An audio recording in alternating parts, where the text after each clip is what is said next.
When it comes to specific comic storylines, you really want to hone in on the one that you can draw for the specific plot. And also you had experience working with Watchmen, and now this is more based kind of like on Throne of Atlantis. So what was kind of like your craft when looking at both of these two films, like the difference between them? The difference between them? Well, Watchmen was Watchmen. So you're dealing with 12 issues and not, tons and tons and tons of issues in 40, 50 years. So, different experience both times.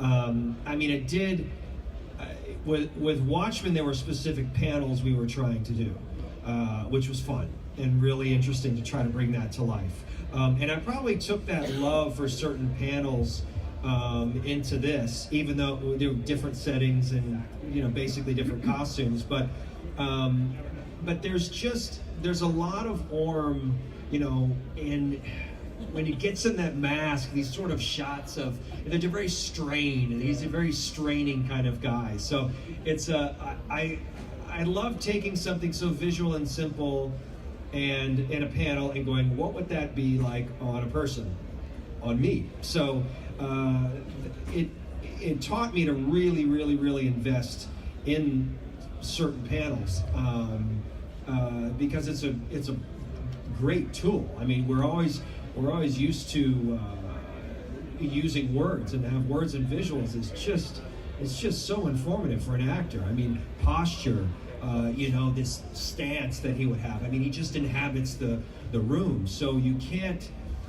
You have to embrace that. You can't run from that, and it's so helpful. I could do I didn't even need words. You just see these pictures of him and this virility and this danger and the operatic nature of him, and that really does inform your character. You can't run from that.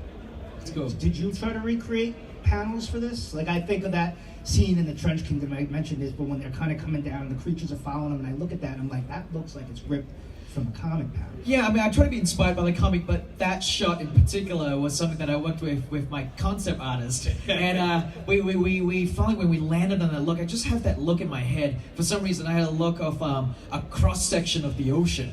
We refer to it as the ant farm look, which, the piece of glass, and then you see the ants kind of crawling to the little nest.